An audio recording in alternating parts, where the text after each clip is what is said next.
I want to tell you two stories. Number one, Maya and Tanvi were fast friends right from childhood. They grew up together, they shared a lot of joys and sorrows, they loved each other, and today, several years later, they continue to remain very good friends. Maya's mother was suddenly taken very ill.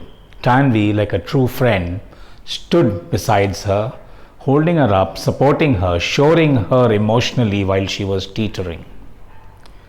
Maya also had her family rally around her when her mother was sick. They too supported her. They gave her a lot of strength. They helped her look after her mother right through her illness till she died and even after. Maya was sitting and recollecting all this, and she was so thankful for Tanvi's friendship. But then she thought nothing could replace her family's support. They had been the roots on which she had stood strong without falling off the edge. So that's the importance of a family, especially when there's a health issue involved. Story number two. Roshan always harbored this ambition of becoming an entrepreneur. He had big dreams and he wanted to chase those dreams, but his family felt that he should settle down in a job that paid a steady salary. They felt business was too risky. Fortunately for Roshan, he had a few friends who believed in his dream, and a couple of them actually supported him financially and otherwise. They helped him float a startup, and they shared with him the travails of starting and running a business. And today, several years later, Roshan runs a very big business empire. He is a very, very successful business person. And he was sitting and thinking how he could have not reached this place if not for his friends. If he had listened to his family, he would probably be drawing a salary somewhere. So you see, both family and friends, they are so essential to us through the thick and thin of our life's journey. But this now begs the question, who is more important, family or friend? Now that's a tough one. I would say probably family has the edge, because we never say friends, family and relatives, right? We always say family, friends and relatives. Family is a very strong and very well defined bond. For instance, who's your family? Your family must have started eons before you were born, but let's take it from your parents, your dad, your mom, your siblings, your aunts, your uncles, your cousins.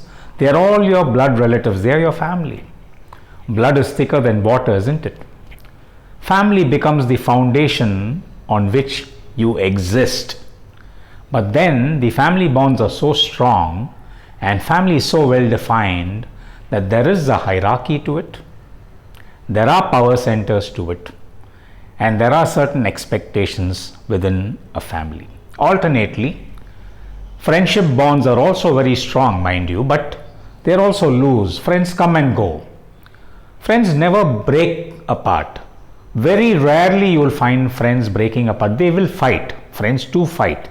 But very rarely they break apart, never again to meet or talk again with each other. That happens very, very rarely.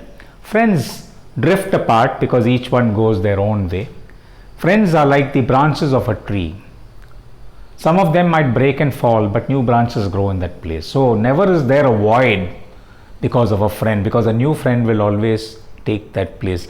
Take your friends. Who are your friends? Probably a lot of them are your childhood friends whom you grew up with, and then there are several other friends whom you acquired as you went along. And friends, unlike family, they are selected. Family you don't select, they are there. Whereas friends you select, and you select as you go along life, through the journey of life. You pick up friends in college, when you work, when you travel, the various neighborhoods that you stay at. This is how friends are formed, and the corpus of friends, the number of friends are much more than family members. So the corpus of support from friends is much larger. Friends, as I told you, rarely break apart, though they might fight. Though they are very loosely defined, the bond is very strong. But in the family, sometimes those bonds which are so strong, they do break. Not very often, not very frequently, but there are several families where the parents and children are estranged, the siblings don't talk to each other. And this normally happens after one reaches the age of 25 or 30, when they acquire a new family by marriage.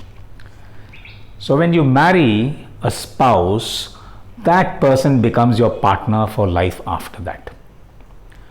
He or she becomes your closest family member thenceforth after you get married. So this is where most of the breakups happen within the family.